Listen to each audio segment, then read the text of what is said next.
Hi everyone, welcome back to my channel and thank you so much for joining me today. So today I'm going to be discussing one of the most asked questions I get from teachers, from parents, from the whole school community.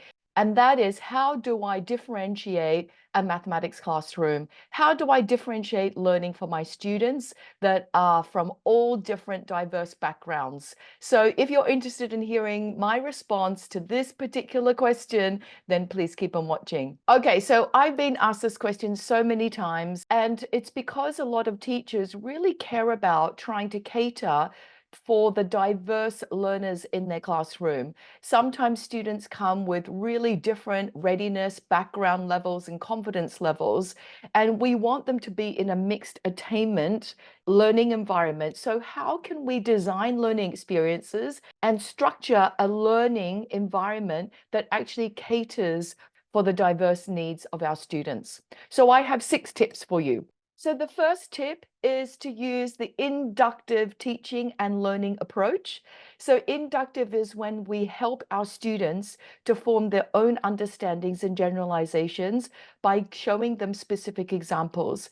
Now, I've got lots of videos on inductive learning experiences. It's something that I actually cover in all of my workshops. And the inductive teaching method really aligns with the CPA or CRA model, which is what Singapore Maths is based on. So if you want to find out more, then just look up inductive learning on my channel and you'll see some other videos explaining that.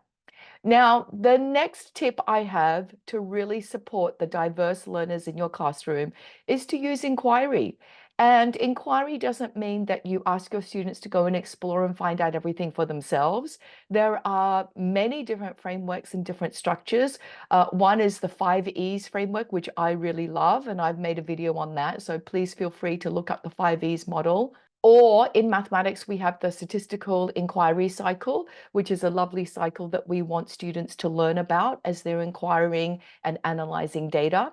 But using inquiry-based learning tasks in mathematics will really help cater to all of the diverse needs of your students. Number 3 is giving your students some choice. So rather than just saying, here's a worksheet with 20 questions, here is a choice board and you decide. So you either decide how you want to express your understanding through different representations. You choose even the different levels of engagement. So maybe there are more application questions. Maybe you want students to decide, well, do they actually want to just to reinforce the foundational understanding, or do they actually want to move into the application and transfer level in terms of their understanding? Number 4 is related to choice, but slightly different. It's providing students with different representations of the same concept. So that means multiple representations of functions, for example. We can look at tables, we can look at the graph, we can look at a series or sequence of numbers when we're looking at different functions. So ensuring that students see a different representation for the same conceptual understanding. And that really helps and adds to their understanding of the concepts involved. And then number 5 is providing tasks, prompts, scaffolding for particular learning experiences that are more open-ended, that have multiple pathways to solve, and that may have many different solutions. So rather than just providing closed questions where there's one question, one answer, we want to provide students with the opportunity to discuss the lots of different pathways and the different solutions that could be possible. And of course, my go-to is always Open Middle by Robert Kaplinski. There's wonderful resources there for a more open-ended tasks.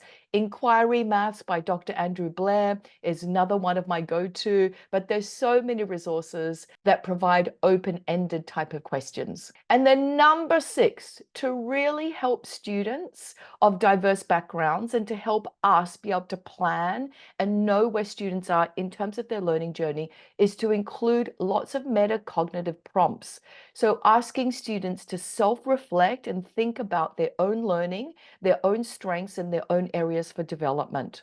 So what were those 6 tips to help differentiate a maths classroom and cater to all the diverse learners in your classroom? Number 1, adopt an inductive teaching and learning approach. Number 2, use inquiry-based learning. Number 3, give your students some choice in how they express their understanding. Number 4, provide multiple different representations of the same concept.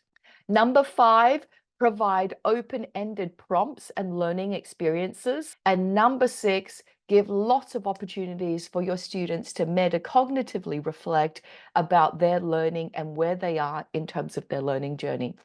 So thank you so much for joining me this week. I really hope to see you next time. Bye.